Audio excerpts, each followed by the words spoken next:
ओम शांति। आज सुनते हाँ 18 जनवरी 2022 ਦੇ ਬਾਬਾ ਦੇ ਸਾਕਾਰ ਮਹਾਵਾਕ। 18 ਜਨਵਰੀ ਬ੍ਰਹਮਾ ਬਾਪ ਦਾ ਸਮ੍ਰਿਤੀ ਦਿਵਸ ਜੋ ਯਾਦ ਦਿਲਾਉਂਦਾ ਹੈ ਬ੍ਰਹਮਾ ਬਾਬਾ ਦੀ। ਤਾਂ ਸੁਣਦੇ ਹਾਂ ਅੱਜ ਬਾਬਾ ਦੇ ਮਹਾਵਾਕ। ਬਾਬਾ ਬੋਲੇ, ਮਿੱਠੇ ਬੱਚੇ ਜੀ ਬਾਬਾ, ਸਵੇਰੇ ਉੱਠ ਕੇ ਬਾਬਾ ਨੂੰ ਬੜੇ ਪਿਆਰ ਨਾਲ ਯਾਦ ਕਰੋ। ਬਾਬਾ ਨੂੰ ਯਾਦ ਕਰੋਗੇ ਤਾਂ ਬਾਬਾ ਵੀ ਪਿਆਰ ਕਰਨਗੇ, ਕਸ਼ਿਸ਼ ਹੋਏਗੀ। ਗੀਤ ਹੈ ਤੁਮੇ ਪਾਕੇ ਹਮਨੇ ਜਹਾਂ ਪਾ ਲਿਆ। ਓਮ ਸ਼ਾਂਤੀ। ਮਿੱਠੇ ਮਿੱਠੇ ਬੱਚਿਆਂ ਨੇ ਬਾਬਾ ਵਾਰ-ਵਾਰ ਸਮਝਾਉਂਦੇ ਨੇ, ਬੱਚੇ ਆਪਣੇ ਆਪ ਨੂੰ ਆਤਮਾ ਸਮਝੋ। ਇਹ ਸਰੀਰ ਮੇਰਾ ਨਹੀਂ, ਇਹ ਖਤਮ ਹੋਣਾ ਹੈ। ਸਾਨੂੰ ਬਾਬਾ ਦੇ ਕੋਲ ਜਾਣਾ ਹੈ। ਇਹ ਗਿਆਨ ਦੀ ਮਸਤੀ ਵਿੱਚ ਰਹਿਣ ਨਾਲ ਤੁਹਾਡੇ ਵਿੱਚ ਬਹੁਤ ਕਸ਼ਿਸ਼ ਆਏਗੀ, ਇਹ ਤਾਂ ਜਾਣਦੇ ਹੋ। ਇਹ ਪੁਰਾਣਾ ਚੋਲਾ ਛੱਡਣਾ ਹੈ, ਇੱਥੇ ਰਹਿਣਾ ਨਹੀਂ ਹੈ। ਇਸ ਸਰੀਰ ਤੋਂ ਮਮਤਵ ਨਿਕਲ ਜਾਵੇ। ਇਹ ਸਰੀਰ ਸਿਰਫ ਸਰਵਿਸ ਦੇ ਲਈ ਹੈ, ਇਸ ਵਿੱਚ ਮਮਤਵ ਨਹੀਂ ਹੈ। ਬਸ ਹੁਣ ਘਰ ਜਾਈਏ। ਇਹ ਸੰਗਮ ਦਾ ਸਮਾਂ ਪੁਰਸ਼ਾਰਥ ਦੇ ਲਈ ਬਹੁਤ ਜ਼ਰੂਰੀ ਹੈ। ਹੁਣ ਹੀ ਸਮਝਦੇ ਹੋ। ਅਸੀਂ 84 ਦਾ ਚੱਕਰ ਲਗਾਇਆ।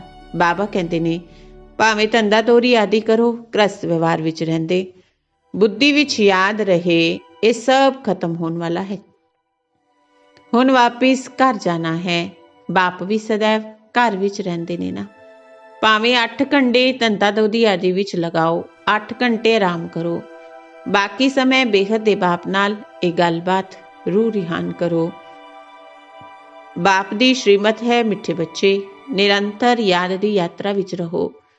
ਜਿੰਨਾ ਯਾਦ ਦੀ ਯਾਤਰਾ ਵਿੱਚ ਰਹੋਗੇ ਤੁਹਾਡੀ ਪ੍ਰਕਿਰਤੀ ਦਾਸੀ ਬਣੇਗੀ। ਸੰਨਿਆਸੀ ਲੋਕ ਕਦੇ ਮੰਗਦੇ ਨਹੀਂ, ਉਹ ਯੋਗੀ ਨੇ ਨਾ। ਨਿਸ਼ਚੈ ਰਹਿੰਦਾ ਹੈ ਸਾਨੂੰ ਬ੍ਰਹਮ ਵਿੱਚ ਲੀਨ ਹੋਣਾ ਹੈ। ਬਹੁਤ ਪੱਕੇ ਰਹਿੰਦੇ ਨੇ। ਬਸ ਅਸੀਂ ਜਾਣਦੇ ਹਾਂ ਇਹ ਸਰੀਰ ਛੱਡ ਜਾਵਾਂਗੇ। ਬੜੀ ਮਿਹਨਤ ਕਰਦੇ ਨੇ। ਭਗਤੀ ਮਾਰਗ ਵਿੱਚ ਕਈ ਭਗਤ ਦੇਵਤਾਵਾਂ ਨਾਲ ਮਿਲਣ ਦੇ ਲਈ ਆਪਣਾ ਜੀਵ ਘਾਤ ਵੀ ਕਰ ਲੈਂਦੇ ਨੇ। ਆਤਮ ਘਾਤ ਤਾਂ ਨਹੀਂ ਕਹਾਂਗੇ, ਉਹ ਤਾਂ ਨਹੀਂ ਹੁੰਦਾ। ਬਾਕੀ ਜੀਵ ਘਾਤ ਹੁੰਦਾ ਹੈ। ਤੁਸੀਂ ਬੱਚੇ ਯੋਗ ਵਿੱਚ ਰਹਿੰਦੇ ਹੋ, ਜਿਵੇਂ ਅਮਰ ਹੋ। ਕਦੇ ਕੋਈ ਵੀ ਖਿਆਲ ਨਹੀਂ ਆਏਗਾ ਕੁਝ ਕਰੀਏ, ਪਰ ਉਹ ਅਵਸਥਾ ਮਜ਼ਬੂਤ ਹੋਵੇ। ਪਹਿਲੇ ਤਾਂ ਆਪਣੇ ਅੰਦਰ ਵੇਖਣਾ ਹੈ ਸਾਡੇ ਵਿੱਚ ਕੋਈ ਕਮੀ ਤਾਂ ਨਹੀਂ ਹੈ। ਕਮੀ ਨਹੀਂ ਹੋਵੇਗੀ ਤਾਂ ਸਰਵਿਸ ਚੰਗੀ ਕਰ ਸਕੋਗੇ। ਫਾਦਰ ਸ਼ੋਜ਼ ਸਨ, ਸਨ ਸ਼ੋਜ਼ ਫਾਦਰ। ਬਾਬਾ ਨੇ ਤੁਹਾਨੂੰ ਲਾਇਕ ਬਣਾਇਆ, ਤੁਹਾਨੂੰ ਬੱਚਿਆਂ ਨੂੰ ਵੀ। ਨਵਿਆਂ ਨੂੰ ਬਾਪ ਦਾ ਪਰਿਚੈ ਦੇਣਾ ਹੈ। ਬੱਚਿਆਂ ਨੂੰ ਵੀ ਬਾਪ ਨੇ ਹੁਸ਼ਿਆਰ ਕਰ ਦਿੱਤਾ। ਬਾਬਾ ਜਾਣਦੇ ਨੇ ਬਹੁਤ ਚੰਗੇ ਚੰਗੇ ਬੱਚੇ ਜੋ ਸਰਵਿਸ ਕਰਕੇ ਆਉਂਦੇ ਨੇ। ਰਾਤ ਦਿਨ ਇਹੀ ਖਿਆਲ ਚੱਲਦਾ ਅਸੀਂ ਇਹਨਾਂ ਦਾ ਜੀਵਨ ਕਿਵੇਂ ਬਣਾਈਏ। ਇਸ ਵਿੱਚ ਸਾਡਾ ਜੀਵਨ ਉੱਨਤੀ ਨੂੰ ਪਾਏਗਾ। ਖੁਸ਼ੀ ਹੁੰਦੀ ਹੈ, ਹਰੇਕ ਨੂੰ ਉਮੰਗ ਰਹਿੰਦਾ ਹੈ ਅਸੀਂ ਆਪਣੇ ਪਿੰਡ ਵਾਲਿਆਂ ਦਾ ਉद्धार ਕਰੀਏ, ਆਪਣੇ ਹਮਜਿੰਸ ਦੀ ਸੇਵਾ ਕਰੀਏ। ਬਾਬਾ ਵੀ ਕਹਿੰਦੇ ਨੇ ਚੈਰਿਟੀ ਬਿਗਿਨਸ ਐਟ ਹੋਮ। ਘਰ ਤੋਂ ਹੀ ਸ਼ੁਰੂਆਤ ਕਰੋ। ਬਾਬਾ ਬੈਠ ਬੱਚਿਆਂ ਨੂੰ ਸਿੱਖਿਆ ਦਿੰਦੇ ਨੇ, ਬੱਚੇ ਪਹਿਲੇ ਤੁਹਾਨੂੰ ਆਪਣੀ ਉੱਨਤੀ ਕਰਨੀ ਹੈ। ਬਾਬਾ ਜਾਣਦੇ ਨੇ ਰੂਹਾਨੀ ਕਲਪ ਵ੍ਰਿਕਸ਼, ਕਲਪ ਪਹਿਲੇ ਮਿਸਲ ਹੀ ਹੈ। ਇਹ ਵ੍ਰਿਕਸ਼ ਹੈ ਨਾ, ਇਸ ਵਿੱਚ ਸਾਰੇ ਸੈਕਸ਼ਨ ਨੇ। ਤੁਸੀਂ ਅੱਗੇ ਚੱਲ ਕੇ ਸਭ ਸਾਖਸ਼ਾਤਕਾਰ ਕਰੋਗੇ ਕਿਵੇਂ ਸਭ ਰਹਿੰਦੇ ਨੇ। ਸਿਦਰਾ ਤਾਂ ਜ਼ਰੂਰ ਹੈ ਨਾ, ਸਿਜਰਾ ਤਾਂ ਜ਼ਰੂਰ ਹੈ ਨਾ। ਬੁੱਧੀ ਵੀ ਕਹਿੰਦੀ ਹੈ ਉੱਥੇ ਆਤਮਾਵਾਂ ਫਿਰ ਨੰਬਰਵਾਰ ਆਉਂਦੀਆਂ ਨੇ। ਬੱਚਿਆਂ ਦਾ ਵਿਚਾਰ ਸਾਗਰ ਮੰਥਨ ਚੱਲਣਾ ਚਾਹੀਦਾ ਹੈ। ਐਵੇਂ ਸਰਵਿਸ ਕਰੀਏ। ਨਾਲ ਬਾਬਾ ਦੀ ਯਾਦ ਵੀ ਰਹਿਣੀ ਚਾਹੀਦੀ ਹੈ। ਯਾਦ ਨਾਲ ਹੀ ਉੱਨਤੀ ਹੁੰਦੀ ਹੈ। ਬਾਬਾ ਕਹਿਣਗੇ ਡਰਾਮਾ ਪਲਾਨ ਅਨੁਸਾਰ ਜੋ ਪਾਸ ਹੋਇਆ ਉਹ ਠੀਕ ਹੈ। ਲਾਡਲੇ ਬੱਚੇ ਅੱਗੇ ਚੱਲ ਕੇ ਤੁਹਾਡੇ ਵਿੱਚ ਯੋਗ ਬਲ ਦੀ ਤਾਕਤ ਆ ਜਾਏਗੀ। ਫਿਰ ਤੁਸੀਂ ਕਿਸੇ ਨੂੰ ਥੋੜਾ ਵੀ ਸਮਝਾਓਗੇ ਤਾਂ ਝਟ ਸਮਝ ਜਾਣਗੇ। ਇਹ ਵੀ ਗਿਆਨ ਬਾਣ ਹੈ ਨਾ। ਬਾਣ ਲੱਗਦਾ ਹੈ ਤਾਂ ਘਾਇਲ ਕਰ ਦਿੰਦਾ ਹੈ। ਪਹਿਲੇ ਘਾਇਲ ਹੁੰਦੇ ਫਿਰ ਬਾਬਾ ਦੇ ਬੰਦੇ ਨੇ। ਤਾਂ ਇਕਾਂਤ ਵਿੱਚ ਬੈਠ ਯੁਕਤੀਆਂ ਕੱਢਣੀਆਂ ਚਾਹੀਦੀਆਂ ਨੇ। ਐਵੇਂ ਨਹੀਂ ਰਾਤ ਨੂੰ ਸੁੱਤਾ ਸਵੇਰੇ ਉੱਠਿਆ ਨਹੀਂ। ਸਵੇਰੇ ਉੱਠ ਕੇ ਬਾਬਾ ਨੂੰ ਬੜੇ ਪਿਆਰ ਨਾਲ ਯਾਦ ਕਰਨਾ ਚਾਹੀਦਾ ਹੈ। ਰਾਤ ਨੂੰ ਵੀ ਯਾਦ ਵਿੱਚ ਸੋਣਾ ਚਾਹੀਦਾ ਹੈ। ਬਾਬਾ ਨੂੰ ਯਾਦ ਨਹੀਂ ਕਰੋਗੇ ਤਾਂ ਬਾਬਾ ਪਿਆਰ ਕਿਵੇਂ ਕਰਨਗੇ। ਕਸ਼ਿਸ਼ ਹੀ ਨਹੀਂ ਹੋਵੇਗੀ। ਭਾਵੇਂ ਬਾਬਾ ਜਾਣਦੇ ਨੇ ਡਰਾਮਾ ਵਿੱਚ ਸਭ ਤਰ੍ਹਾਂ ਦੇ ਨੰਬਰਵਾਰ ਬੰਨੇ ਨੇ, ਫਿਰ ਵੀ ਚੁੱਪ ਕਰਕੇ ਬੈਠ ਥੋੜੀ ਜਾਣਗੇ, ਪੁਰਸ਼ਾਰਥ ਕਰਾਂਗੇ ਨਾ। ਬੱਚਿਆਂ ਨੂੰ ਡਰਾਮਾ ਕਹਿ ਕੇ ਠਹਿਰ ਨਹੀਂ ਜਾਣਾ, ਨਹੀਂ ਤਾਂ ਅੰਤ ਸਮੇਂ ਬਹੁਤ ਪਛਤਾਣਾ ਪਵੇਗਾ ਕਿ ਮੈਂ ਐਵੇਂ ਕੀਤਾ, ਮਾਇਆ ਦੇ ਵਸ਼ ਹੋ ਗਿਆ। ਬਾਬਾ ਨੂੰ ਤਰਸ ਪੈਂਦਾ ਹੈ ਨਾ। ਨਹੀਂ ਸੁਧਰਦੇ, ਉਹਨਾਂ ਦੀ ਕੀ ਗਤੀ ਹੋਏਗੀ? ਰੋਣਗੇ, ਪਿੱਟਣਗੇ, ਸਜ਼ਾਵਾਂ ਖਾਣਗੇ। ਇਸ ਲਈ ਬਾਪ ਬੱਚਿਆਂ ਨੂੰ ਵਾਰ-ਵਾਰ ਸਿੱਖਿਆ ਦਿੰਦੇ ਨੇ, ਬੱਚਿਓ ਤੁਸੀਂ ਪਰਫੈਕਟ ਬਣਨਾ ਹੈ, ਵਾਰ-ਵਾਰ ਆਪਣੀ ਚੈਕਿੰਗ ਕਰਨੀ ਹੈ। ਹਰੇਕ ਬੱਚੇ ਨੂੰ ਆਪਣੇ ਆਪ ਕੋਲੋਂ ਪੁੱਛਣਾ ਹੈ, ਬਾਬਾ ਕੋਲੋਂ ਸਾਨੂੰ ਸਭ ਕੁਝ ਮਿਲਿਆ, ਫਿਰ ਕਿਸ ਚੀਜ਼ ਦੀ ਕਮੀ ਮੇਰੇ ਵਿੱਚ ਹੈ? ਆਪਣੇ ਅੰਦਰ ਝਾਂਕ ਕੇ ਵੇਖਣਾ ਹੈ। ਜਿਵੇਂ ਨਾਰਦ ਕੋਲ ਪੁੱਛਿਆ ਨਾ ਕਿ ਲక్ష్ਮੀ ਨੂੰ ਵਰਨ ਦੇ ਲਾਇਕ ਆਪਣੇ ਆਪ ਨੂੰ ਸਮਝਦੇ ਹੋ, ਬਾਬਾ ਵੀ ਪੁੱਛਦੇ ਨੇ ਲక్ష్ਮੀ ਨੂੰ ਵਰਨ ਦੇ ਲਾਇਕ ਬਣੇ ਹੋ? ਕੀ ਖਾਮੀਆਂ ਰਹੀਆਂ ਹੋਈਆਂ ਨੇ ਜਿਸ ਨੂੰ ਕੱਢਣ ਦਾ ਪੁਰਸ਼ਾਰਥ ਕਰਨਾ ਹੈ।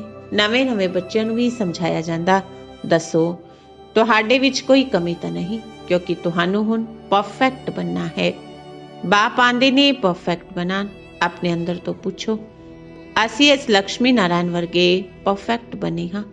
ਜੇਕਰ ਖਾਮੀਆਂ ਨੇ ਤਾਂ ਬਾਪ ਨੂੰ ਦੱਸਣਾ ਚਾਹੀਦਾ ਹੈ, ਇਹ ਖਾਮੀਆਂ ਸਾਡੇ ਤੋਂ ਨਿਕਲਦੀਆਂ ਨਹੀਂ, ਉਸ ਦਾ ਕੋਈ ਉਪਾਅ ਦੱਸੋ। ਬਿਮਾਰੀ ਸਰਜਨ ਦੁਆਰਾ ਹੀ ਨਿਕਲ ਸਕਦੀ ਹੈ। ਇਮਾਨਦਾਰੀ ਨਾਲ, ਸੱਚਾਈ ਨਾਲ ਵੇਖੋ ਮੇਰੇ ਵਿੱਚ ਕੀ ਕਮੀ ਹੈ। ਖਾਮੀਆਂ ਦੱਸੋਗੇ ਤਾਂ ਬਾਬਾ ਰਾਏ ਦੇਣਗੇ। ਖਾਮੀਆਂ ਬਹੁਤ ਨੇ, ਕਿਸੇ ਵਿੱਚ ਕ੍ਰੋਧ ਹੈ ਜਾਂ ਲੋਭ ਹੈ ਜਾਂ ਫਾਲਤੂ ਚਿੰਤਨ ਹੈ, ਉਸ ਨੂੰ ਗਿਆਨ ਦੀ ਧਾਰਨਾ ਨਹੀਂ ਹੋ ਸਕਦੀ। ਬਾਬਾ ਰੋਜ਼-ਰੋਜ਼ ਸਮਝਾਉਂਦੇ ਨੇ, ਉਵੇਂ ਐਨਾ ਸਮਝਾਉਣ ਦੀ ਲੋੜ ਨਹੀਂ, ਪਰ ਇਹ ਧਾਰਨਾ ਕਰਨ ਦੀਆਂ ਗੱਲਾਂ ਨੇ। 5 ਵਿਕਾਰਾਂ ਨੂੰ ਜਿੱਤਣ ਦੀ ਗੱਲ ਹੁਣੇ ਦੀ ਹੈ। ਤੁਹਾਡੇ ਵਿੱਚ ਉਹ ਭੂਤ ਭਟਕਣ ਵਾਲੇ ਨਹੀਂ, ਇਹ ਜਨਮ ਜਨਮਾਂਤਰ ਦੇ ਭੂਤ 5 ਵਿਕਾਰ ਅੰਦਰ ਪ੍ਰਵੇਸ਼ ਨੇ, ਜਿਨ੍ਹਾਂ ਨੇ ਤੁਹਾਨੂੰ ਦੁਖੀ ਕੀਤਾ। ਕਾਮ ਦੇ ਭੂਤ ਲਈ ਰੋਜ਼ ਸਮਝਾਇਆ ਜਾਂਦਾ ਹੈ। ਅੱਖਾਂ ਬੜੀਆਂ ਧੋਖਾ ਦਿੰਦੀਆਂ ਨੇ, ਇਸ ਲਈ ਆਤਮਾ ਨੂੰ ਵੇਖਣ ਦੀ ਪ੍ਰੈਕਟਿਸ ਚੰਗੀ ਤਰ੍ਹਾਂ ਪਾਉਣੀ ਚਾਹੀਦੀ ਹੈ। ਮੈਂ ਆਤਮਾ ਹਾਂ, ਇਹ ਵੀ ਆਤਮਾ ਹੈ, ਤੁਸੀਂ ਆਤਮਾਵਾਂ ਭਾਈ ਹੋ ਨਾ। ਇਸ ਸਰੀਰ ਨੂੰ ਨਹੀਂ ਵੇਖਣਾ, ਅਸੀਂ ਆਤਮਾਵਾਂ ਸਭ ਘਰ ਜਾਣ ਵਾਲੀਆਂ ਹਾਂ। ਬਾਪ ਆਏ ਨੇ ਨਾਲ ਲੈ ਜਾਣ ਦੇ ਲਈ। ਬਾਕੀ ਇਹ ਵੇਖਣਾ ਹੈ ਅਸੀਂ ਸਰਵਗੁਣ ਸੰਪੰਨ ਬਣੇ ਹਾਂ। ਕਿਹੜਾ ਗੁਣ ਘੱਟ ਹੈ ਆਤਮਾ ਨੂੰ ਵੇਖ ਦੱਸਿਆ ਜਾਂਦਾ ਹੈ। ਇਸ ਆਤਮਾ ਵਿੱਚ ਇੱਕ ਖਾਮੀ ਹੈ, ਫਿਰ ਬੈਠ ਕੇ ਕਰੰਟ ਦਿਓ, ਇਸ ਵਿੱਚੋਂ ਇਹ ਬਿਮਾਰੀ ਨਿਕਲ ਜਾਵੇ। ਬੱਚਿਆਂ ਨੂੰ ਬਾਬਾ ਬਹੁਤ ਮਿੱਠੀਆਂ ਗੱਲਾਂ ਕਰਨੀਆਂ, ਬੱਚਿਆਂ ਨੂੰ ਬਾਬਾ ਨਾਲ ਬਹੁਤ ਮਿੱਠੀਆਂ ਗੱਲਾਂ ਕਰਨੀਆਂ ਚਾਹੀਦੀਆਂ ਨੇ। ਬਾਬਾ ਤੁਸੀਂ ਅਜਿਹੇ ਹੋ, ਬਾਬਾ ਤੁਸੀਂ ਕਿੰਨੇ ਮਿੱਠੇ ਹੋ। ਬਾਪ ਦੀ ਯਾਦ ਨਾਲ, ਬਾਪ ਦੀ ਮਹਿਮਾ ਕਰਨ ਨਾਲ ਇਹ ਭੂਤ ਭੱਜਦੇ ਜਾਣਗੇ ਤੇ ਤੁਹਾਨੂੰ ਖੁਸ਼ੀ ਵੀ ਬਹੁਤ ਰਹੇਗੀ। ਤੁਸੀਂ ਜਾਣਦੇ ਹੋ ਇਹ ਝਾੜ ਹੌਲੀ ਵ੍ਰਿੱਧੀ ਨੂੰ ਪਾਉਂਦਾ ਹੈ। ਮਾਇਆ ਤਾਂ ਚਾਰੋਂ ਪਾਸੇ ਘੇਰਾ ਪਾਉਂਦੀ ਹੈ। ਮਾਇਆ ਦਾ ਪਰਛਾਵਾਂ ਐਵੇਂ ਪੈਂਦਾ ਜੋ ਇੱਕਦਮ ਗੁੰਮ ਹੋ ਜਾਂਦੇ ਨੇ, ਬਾਪ ਦਾ ਹੱਥ ਛੱਡ ਦਿੰਦੇ ਨੇ। ਤੁਸੀਂ ਹਰੇਕ ਬੱਚੇ ਦਾ ਕਨੈਕਸ਼ਨ ਬਾਪ ਦੇ ਨਾਲ ਹੈ। ਬਾਕੀ ਬੱਚੇ ਤਾਂ ਸਭ ਨੰਬਰਵਾਰ ਨਿਮਿਤ ਨੇ। ਅੱਛਾ, ਅਤੀ ਮਿੱਠੇ, ਅਤੀ ਲਾਡਲੇ, ਸਰਵ ਸਿੱਕਿਲ ਦੇ ਬੱਚਿਆਂ ਪ੍ਰਤੀ ਮਾਤ ਪਿਤਾ ਬਾਪ ਦਾਦਾ ਦਾ ਦਿਲ ਵਾ ਜਾਨ, ਸਿੱਖ ਵਾ ਪ੍ਰੇਮ ਨਾਲ ਯਾਦ ਪਿਆਰ ਤੇ ਗੁੱਡ ਮਾਰਨਿੰਗ। ਰੂਹਾਨੀ ਬਾਪ ਦੀ ਰੂਹਾਨੀ ਬੱਚਿਆਂ ਨੂੰ ਨਮਸਤੇ। ਰੂਹਾਨੀ ਬੱਚਿਆਂ ਦੀ ਰੂਹਾਨੀ ਬਾਪ ਦਾਦਾ ਨੂੰ ਨਮਸਤੇ ਜੀ। ਹੁਣ ਨੇ ਅਵਿਅਕਤ ਮਹਾਵਾਕ, ਜਿਸ ਦਾ ਸਾਰ ਹੈ ਅੰਤਿਮ ਸਰਵਿਸ ਦਾ ਅੰਤਿਮ ਸਰੂਪ, ਲਾਸਟ ਸਰਵਿਸ ਦਾ ਲਾਸਟ ਸਰੂਪ। ਆਪਣੇ ਅੰਤਿਮ ਸਰੂਪ ਦਾ ਸਾਖਸ਼ਾਤਕਾਰ ਹੁੰਦਾ ਰਹਿੰਦਾ ਹੈ, ਕਿਉਂਕਿ ਜਿੰਨਾ ਨੇੜੇ ਆਉਂਦੇ ਜਾਂਦੇ ਹੋ ਉਹਨਾਂ ਐਵੇਂ ਅਨੁਭਵ ਹੋਏਗਾ ਜਿਵੇਂ ਕੋਈ ਸਨਮੁਖ ਚੀਜ਼ ਵਿਖਾਈ ਦੇ ਰਹੀ ਹੈ। ਐਵੇਂ ਅਨੁਭਵ ਹੋਏਗਾ ਹੁਣੇ ਬਣਾਂਗੇ। ਜਿਵੇਂ ਵ੍ਰਿਧ ਅਵਸਥਾ ਵਾਲਿਆਂ ਨੂੰ ਸਮ੍ਰਿਤੀ ਰਹਿੰਦੀ ਹੈ, ਹੁਣ ਬੁੱਢਾ ਹਾਂ, ਹੁਣ ਜਾ ਕੇ ਬੱਚਾ ਬਣਾਂਗਾ। ਐਵੇਂ ਆਪਣੇ ਅੰਤਿਮ ਸਰੂਪ ਦੀ ਸਮ੍ਰਿਤੀ ਨਹੀਂ, ਲੇਕਿਨ ਸਾਹਮਣੇ ਸਪਸ਼ਟ ਰੂਪ ਨਾਲ ਸਾਖਸ਼ਾਤਕਾਰ ਹੋਣ ਕਿ ਹੁਣ ਇਹ ਹਾਂ, ਫਿਰ ਇਹ ਬਣਾਂਗਾ। ਜਿਵੇਂ ਸ਼ੁਰੂ ਵੀ ਸੁਣਾਉਂਦੇ ਸੀ, ਜਦ ਮੰਜ਼ਿਲ ਤੇ ਪਹੁੰਚ ਜਾਵਾਂਗੇ ਫਿਰ ਐਵੇਂ ਸਮਝੋਗੇ ਕਿ ਬਸ ਕਦਮ ਰੱਖਣ ਦੀ ਦੇਰੀ ਹੈ। ਇੱਕ ਪੈਰ ਰੱਖ ਚੁੱਕੇ ਹਾਂ, ਦੂਜਾ ਰੱਖਣਾ ਹੈ, ਬਸ ਇੰਨਾ ਫਰਕ ਹੈ। ਐਵੇਂ ਆਪਣੇ ਅੰਤਿਮ ਸਰੂਪ ਦੀ ਸਮੀਪਤਾ ਦਾ ਅਨੁਭਵ ਹੁੰਦਾ ਹੈ। ਅਪਰੋਕਸ਼, ਸਪਸ਼ਟ, ਸਾਖਸ਼ਤਕਾਰ ਹੁੰਦਾ ਹੈ। ਜਿਵੇਂ ਸ਼ੀਸ਼ੇ ਵਿੱਚ ਆਪਣਾ ਰੂਪ ਸਪਸ਼ਟ ਵਿਖਾਈ ਦਿੰਦਾ, ਉਸੇ ਤਰ੍ਹਾਂ ਇਸ ਨੌਲੇਜ ਦੇ ਦਰਪਣ ਵਿੱਚ ਅਜਿਹਾ ਆਪਣਾ ਅੰਤਿਮ ਸਰੂਪ ਸਪਸ਼ਟ ਵਿਖਾਈ ਦੇਵੇ। ਜਿਵੇਂ ਕੋਈ ਬਹੁਤ ਸੁੰਦਰ ਚੋਲਾ ਸਾਹਮਣੇ ਰੱਖਿਆ ਹੋਵੇ, ਪਤਾ ਚੱਲੇ ਕਿ ਅਸੀਂ ਹੁਣ ਧਾਰਨ ਕਰਨਾ ਹੈ। ਨਾ ਚਾਹੁੰਦੇ ਵੀ ਧਾਰਨ ਕਰਨ ਦਾ ਸਮੇਂ ਜਿਵੇਂ ਜਿਵੇਂ ਨੇੜੇ ਆਉਂਦਾ ਜਾਏਗਾ, ਅਟੈਂਸ਼ਨ ਜਾਵੇਗਾ, ਕਿਉਂਕਿ ਸਾਹਮਣੇ ਵਿਖਾਈ ਦੇ ਰਿਹਾ ਹੈ ਨਾ। ਐਵੇਂ ਹੀ ਆਪਣਾ ਅੰਤਿਮ ਸਰੂਪ ਸਾਹਮਣੇ ਵਿਖਾਈ ਦਿੰਦਾ ਹੈ, ਉਸ ਸਰੂਪ ਵੱਲ ਅਟੈਂਸ਼ਨ ਜਾਂਦਾ ਹੈ। ਉਹ ਲਾਈਟ ਦਾ ਸਰੂਪ ਕਹੋ, ਚੋਲਾ ਕਹੋ, ਲਾਈਟ ਹੀ ਲਾਈਟ ਵਿਖਾਈ ਦਿੰਦੀ ਹੈ। ਫਰਿਸ਼ਤਿਆਂ ਦਾ ਰੂਪ ਕੀ ਹੁੰਦਾ ਹੈ? ਲਾਈਟ। ਵੇਖਣ ਵਾਲੇ ਐਵੇਂ ਮਹਿਸੂਸ ਕਰਨਗੇ ਇਹ ਲਾਈਟ ਦੇ ਵਸਤਰਧਾਰੀ ਨੇ, ਲਾਈਟ ਹੀ ਇਹਨਾਂ ਦਾ ਤਾਜ ਹੈ, ਲਾਈਟ ਹੀ ਵਸਤਰ ਹੈ, ਲਾਈਟ ਹੀ ਇਹਨਾਂ ਦਾ ਸ਼ਿੰਗਾਰ ਹੈ। ਜਿਵੇਂ ਵੀ ਵੇਖਣਗੇ ਲਾਈਟ ਹੀ ਵੇਖਣਗੇ। ਮੱਥੇ ਦੇ ਉੱਪਰ ਵੇਖਣਗੇ ਲਾਈਟ ਦਾ ਕਰਾਊਨ ਵਿਖਾਈ ਦੇਵੇਗਾ।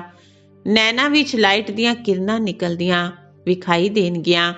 ਅਜਿਹਾ ਰੂਪ ਸਾਹਮਣੇ ਵਿਖਾਈ ਦਿੰਦਾ ਹੈ, ਕਿਉਂਕਿ ਮਾਈਟ ਰੂਪ ਮਤਲਬ ਸ਼ਕਤੀ ਰੂਪ ਦਾ ਜੋ ਪਾਠ ਚੱਲਦਾ ਹੈ, ਉਹ ਪ੍ਰਸਿੱਧ ਕਿਸ ਨਾਲ ਹੋਏਗਾ? ਲਾਈਟ ਰੂਪ ਨਾਲ। ਕੋਈ ਵੀ ਸਾਹਮਣੇ ਆਵੇ, 1 ਸੈਕਿੰਡ ਵਿੱਚ ਅਸ਼ਰੀਰੀ ਬਣ ਜਾਵੇ, ਉਹ ਲਾਈਟ ਰੂਪ ਨਾਲ ਹੀ ਹੋਵੇਗਾ। ਅਜਿਹਾ ਚਲਦਾ ਫਿਰਦਾ ਲਾਈਟ ਹਾਊਸ ਹੋ ਜਾਓਗੇ, ਜੋ ਕਿਸੇ ਨੂੰ ਵੀ ਸਰੀਰ ਦਿਖਾਈ ਨਹੀਂ ਪਏਗਾ। ਵਿਨਾਸ਼ ਦੇ ਸਮੇਂ ਪੇਪਰ ਵਿੱਚ ਪਾਸ ਹੋਣਾ ਹੈ। ਸਰਵ ਪਰਿਸਥਿਤੀਆਂ ਦਾ ਸਾਹਮਣਾ ਕਰਨ ਦੇ ਲਈ ਲਾਈਟ ਹਾਊਸ ਬਣਨਾ ਪਵੇ। ਚਲਦੇ ਫਿਰਦੇ ਉਹ ਰੂਪ ਅਨੁਭਵ ਹੋਣਾ ਚਾਹੀਦਾ ਹੈ। ਇਹ ਪ੍ਰੈਕਟਿਸ ਕਰਨੀ ਹੈ। ਸਰੀਰ ਬਿਲਕੁਲ ਭੁੱਲ ਜਾਵੇ। ਜੇਕਰ ਕੋਈ ਵੀ ਕੰਮ ਕਰਨਾ ਹੈ, ਚੱਲਣਾ ਹੈ, ਗੱਲ ਕਰਨੀ ਹੈ, ਉਹ ਵੀ ਨਿਮਿਤ ਆਕਾਰੀ ਲਾਈਟ ਦਾ ਰੂਪ ਧਾਰਨ ਕਰਨਾ ਹੈ। ਜਿਵੇਂ ਪਾਠ ਵਜਾਉਂਦੇ ਵਕਤ ਚੋਲਾ ਧਾਰਨ ਕਰਦੇ ਹੋ, ਕੰਮ ਖਤਮ ਹੋਇਆ, ਚੋਲਾ ਉਤਾਰਿਆ, 1 ਸੈਕਿੰਡ ਵਿੱਚ ਧਾਰਨ ਕਰਨਗੇ, 1 ਸੈਕਿੰਡ ਵਿੱਚ ਨਿਆਰੇ ਹੋ ਜਾਣਗੇ। ਜਦੋਂ ਇਹ ਪ੍ਰੈਕਟਿਸ ਪੱਕੀ ਹੋ ਜਾਏਗੀ, ਫਿਰ ਇਹ ਕਰਮ ਭੋਗ ਖਤਮ ਹੋਵੇਗਾ। ਜਿਵੇਂ ਇੰਜੈਕਸ਼ਨ ਲਗਾ ਕੇ ਦਰਦ ਨੂੰ ਖਤਮ ਕਰ ਦਿੰਦੇ ਨੇ, ਹੱਠ ਯੋਗੀ ਤਾਂ ਸਰੀਰ ਤੋਂ ਨਿਆਰਾ ਹੋਣ ਦਾ ਅਭਿਆਸ ਕਰਾਉਂਦੇ ਨੇ। ਐਵੇਂ ਹੀ ਇਹ ਸਮ੍ਰਿਤੀ ਸਰੂਪ ਦਾ ਇੰਜੈਕਸ਼ਨ ਲਗਾ ਕੇ ਦੇਹ ਦੀ ਸਮ੍ਰਿਤੀ ਤੋਂ ਗਾਇਬ ਹੋ ਜਾਈਏ, ਖੁਦ ਹੀ ਆਪਣੇ ਆਪ ਨੂੰ ਲਾਈਟ ਰੂਪ ਅਨੁਭਵ ਕਰੀਏ, ਦੂਜੇ ਵੀ ਉਹੀ ਅਨੁਭਵ ਕਰਨਗੇ। ਅੰਤਿਮ ਸਰਵਿਸ ਇਹੀ ਹੈ। ਇਸ ਨਾਲ ਸਾਰੀ ਕਾਰੋਬਾਰ ਲਾਈਟ ਮਤਲਬ ਹਲਕੀ ਹੋਵੇਗੀ। ਜੋ ਕਹਾਵਤ ਹੈ ਨਾ, ਪਹਾੜ ਵੀ ਰਾਈ ਬਣ ਜਾਂਦਾ ਹੈ, ਐਵੇਂ ਕੋਈ ਵੀ ਕੰਮ ਲਾਈਟ ਸਰੂਪ ਬਣਨ ਨਾਲ ਹਲਕਾ ਹੋ ਜਾਵੇਗਾ। ਬੁੱਧੀ ਲਗਾਉਣ ਦੀ ਲੋੜ ਨਹੀਂ ਰਹੇਗੀ। ਹਲਕੇ ਕੰਮ ਵਿੱਚ ਬੁੱਧੀ ਨਹੀਂ ਲਗਾਉਣੀ ਪੈਂਦੀ। ਐਸੇ ਲਾਈਟ ਰੂਪ ਦੀ ਸਥਿਤੀ ਵਿੱਚ ਜੋ ਮਾਸਟਰ ਮਤਲਬ ਜਾਣੇ ਜਾਣਨਹਾਰ, ਮਾਸਟਰ ਤ੍ਰਿਕਾਲਦਰਸ਼ੀ ਦੇ ਲੱਛਣ ਹੈ, ਉਹ ਆ ਜਾਂਦੇ ਨੇ। ਕਰੀਏ ਨਾ ਕਰੀਏ ਇਹ ਵੀ ਸੋਚਣਾ ਨਹੀਂ ਪਏਗਾ। ਬੁੱਧੀ ਵਿੱਚ ਉਹੀ ਸੰਕਲਪ ਹੋਵੇਗਾ ਜੋ ਅਸਲ ਕਰਨਾ ਹੈ। ਉਹ ਅਵਸਥਾ ਦੇ ਵਿੱਚ ਕੋਈ ਵੀ ਕਰਮ ਭੋਗ ਦੀ ਭਾਸਨਾ ਨਹੀਂ ਰਹੇਗੀ। ਜਿਵੇਂ ਇੰਜੈਕਸ਼ਨ ਦੇ ਨਸ਼ੇ ਵਿੱਚ ਬੋਲਦੇ ਨੇ, ਹਿਲਦੇ ਨੇ, ਸਭ ਕੁਝ ਕਰਦੇ, ਸਮ੍ਰਿਤੀ ਨਹੀਂ ਰਹਿੰਦੀ। ਕਰ ਰਹੇ ਹਾਂ, ਇਹ ਸਮ੍ਰਿਤੀ ਨਹੀਂ ਰਹਿੰਦੀ, ਆਪੇ ਹੀ ਹੁੰਦਾ ਰਹਿੰਦਾ ਹੈ। ਉਵੇਂ ਕਰਮ ਭੋਗ ਜਾਂ ਕਰਮ ਕਿਸੇ ਵੀ ਤਰ੍ਹਾਂ ਦਾ ਚੱਲਦਾ ਰਹੇਗਾ, ਪਰ ਸਮ੍ਰਿਤੀ ਨਹੀਂ ਰਹੇਗੀ। ਉਹ ਆਪਣੇ ਵੱਲ ਆਕਰਸ਼ਿਤ ਨਹੀਂ ਕਰੇਗਾ। ਅਜਿਹੀ ਸਟੇਜ ਨੂੰ ਅੰਤਿਮ ਸਟੇਜ ਕਿਹਾ ਜਾਂਦਾ ਹੈ। ਅਜਿਹਾ ਅਭਿਆਸ ਹੋਣਾ ਹੈ। ਇਹ ਸਟੇਜ ਕਿੰਨੀ ਨੇੜੇ ਹੈ, ਬਿਲਕੁਲ ਸਨਮੁਖ ਤੱਕ ਪਹੁੰਚ ਗਏ ਹੋ। ਜਦੋਂ ਚਾਹੋ ਉਦੋਂ ਲਾਈਟ ਰੂਪ ਹੋ ਜਾਓ, ਜਦੋਂ ਚਾਹੋ ਉਦੋਂ ਸਰੀਰ ਵਿੱਚ ਆਓ। ਜੋ ਕੁਝ ਕਰਨਾ ਹੈ ਉਹ ਕਰੀਏ। ਸਦਾ ਕਾਲ ਉਹ ਸਥਿਤੀ ਇੱਕ ਰਸ ਜਦੋਂ ਤੱਕ ਰਹੇ ਉਦੋਂ ਤੱਕ ਕੁਝ ਸਮਾਂ ਰਹੇ, ਫਿਰ ਐਵੇਂ ਰਹਿੰਦੇ ਰਹਿੰਦੇ ਸਦਾ ਕਾਲ ਹੋ ਜਾਵੇਗੀ। ਜਿਵੇਂ ਸਾਕਾਰ ਵਿੱਚ ਆਕਾਰ ਦਾ ਅਨੁਭਵ ਕਰਦੇ ਸੀ ਨਾ, ਫਰਸ਼ ਤੇ ਰਹਿੰਦੇ ਵੀ ਫਰਿਸ਼ਤੇ ਦਾ ਅਨੁਭਵ ਕਰਦੇ ਸੀ। ਅਜਿਹੀ ਸਟੇਜ ਆਉਣੀ ਹੈ ਨਾ। ਸ਼ੁਰੂ ਵਿੱਚ ਬਹੁਤਿਆਂ ਨੂੰ ਇਹ ਸਾਖਸ਼ਤਕਾਰ ਹੁੰਦੇ ਸੀ, ਲਾਈਟ ਹੀ ਲਾਈਟ ਵਿਖਾਈ ਦਿੰਦੀ ਸੀ। ਆਪਣੇ ਲਾਈਟ ਦੇ ਕਰਾਊਨ ਵਿੱਚ ਕਈ ਵਾਰ ਸਾਖਸ਼ਤਕਾਰ ਕਰਦੇ ਸੀ। ਜੋ ਆਦਿ ਵਿੱਚ ਸੈਂਪਲ ਸੀ, ਉਹ ਅੰਤ ਵਿੱਚ ਪ੍ਰੈਕਟੀਕਲ ਸਰੂਪ ਹੋਵੇਗਾ। ਸੰਕਲਪ ਦੀ ਸਿੱਧੀ ਦਾ ਸਾਖਸ਼ਤਕਾਰ ਹੋਵੇਗਾ। ਜਿਵੇਂ ਵਾਚਾ ਨਾਲ ਤੁਸੀਂ ਡਾਇਰੈਕਸ਼ਨ ਦਿੰਦੇ ਹੋ ਨਾ, ਉਵੇਂ ਸੰਕਲਪ ਨਾਲ ਸਾਰੀ ਕਾਰੋਬਾਰ ਚਲਾ ਸਕਦੇ ਹੋ। ਸਾਇੰਸ ਦੀ ਸ਼ਕਤੀ ਨਾਲ ਪ੍ਰਿਥਵੀ ਤੋਂ ਉੱਪਰ ਤੱਕ ਡਾਇਰੈਕਸ਼ਨ ਲੈਂਦੇ ਰਹਿੰਦੇ ਨੇ। ਸ੍ਰੇਸ਼ਟ ਸੰਕਲਪ ਨਾਲ ਕਾਰੋਬਾਰ ਨਹੀਂ ਚੱਲ ਸਕਦੀ।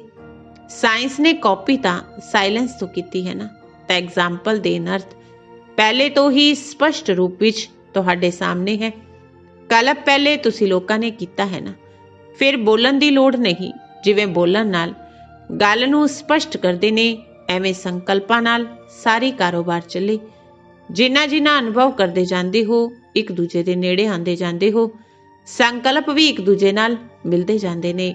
ਲਾਈਟ ਰੂਪ ਹੋਣ ਨਾਲ ਵਿਅਰਥ ਸੰਕਲਪ, ਵਿਅਰਥ ਸਮੇਂ ਸਮਾਪਤ ਹੋ ਜਾਣ ਤੋਂ ਬਾਅਦ ਸੰਕਲਪ ਉਹੀ ਉੱਠੇਗਾ ਜੋ ਹੋਣਾ ਹੈ। ਤੁਹਾਡੀ ਬੁੱਧੀ ਵਿੱਚ ਉਹੀ ਸੰਕਲਪ ਉੱਠੇਗਾ ਜਿਸ ਨੇ ਕਰਨਾ ਹੈ, ਉਸ ਦੀ ਬੁੱਧੀ ਵਿੱਚ ਉਹੀ ਸੰਕਲਪ ਉੱਠੇਗਾ ਇਹੀ ਕਰਨਾ ਹੈ। ਨਵੀਨਤਾ ਤਾਂ ਇਹ ਹੈ ਨਾ, ਇਹ ਕਾਰੋਬਾਰ ਕਈ ਦੇਖੇ ਸਮਝਣਗੇ, ਇਹਨਾਂ ਦੀ ਕਾਰੋਬਾਰ ਕਹਿਣ ਤੇ ਨਹੀਂ, ਇਸ਼ਾਰਿਆਂ ਨਾਲ ਚੱਲਦੀ ਹੈ। ਨਜ਼ਰ ਨਾਲ ਵੇਖਿਆ ਤੇ ਸਮਝ ਗਏ, ਸੁਖਮ ਵਤਨ ਐਵੇਂ ਹੀ ਬੰਨਾ ਹੈ। ਅੱਛਾ ਵਰਦਾਨ ਹੈ, ਬਾਵਾਂ ਵਿੱਚ ਸਮਾਨ ਤੇ ਬਾਵਾਂ ਬਨ ਸੇਵਾ ਕਰਨ ਵਾਲੇ ਬ੍ਰਹਮਾ ਬਾਪ ਦੇ ਸਨੇਹੀ ਭਵ। ਬਾਵਾਂ ਵਿੱਚ ਸਮਾਨ ਤੇ ਭੁਜਾ ਬਨ ਸੇਵਾ ਕਰਨ ਵਾਲੇ ਬ੍ਰਹਮਾ ਬਾਪ ਦੇ ਸਨੇਹੀ ਭਵ। ਜੋ ਬੱਚੇ ਬਾਪ ਦੇ ਸਨੇਹੀ ਨੇ ਉਹ ਸਦਾ ਬ੍ਰਹਮਾ ਬਾਪ ਦੀਆਂ ਬਾਵਾਂ ਵਿੱਚ ਸਮਾਏ ਰਹਿੰਦੇ ਨੇ। ਇਹ ਬ੍ਰਹਮਾ ਬਾਪ ਦੀਆਂ ਬਾਵਾਂ ਹੀ ਤੁਸੀਂ ਬੱਚਿਆਂ ਦੀ ਸੇਫਟੀ ਦਾ ਸਾਧਨ ਹੈ। ਜੋ ਪਿਆਰੇ ਨਿਆਰੇ ਹੁੰਦੇ ਨੇ ਉਹ ਸਦਾ ਬਾਵਾਂ ਵਿੱਚ ਹੁੰਦੇ ਨੇ। ਸੇਵਾ ਵਿੱਚ ਬਾਪ ਦਾਦਾ ਦੀਆਂ ਬਾਵਾਂ ਹੋ, ਰਹਿੰਦੇ ਹੋ ਬਾਪ ਦੀਆਂ ਬਾਵਾਂ ਵਿੱਚ। ਇਹਨਾਂ ਦੋਨਾਂ ਦ੍ਰਿਸ਼ਾਂ ਦਾ ਅਨੁਭਵ ਕਰੋ।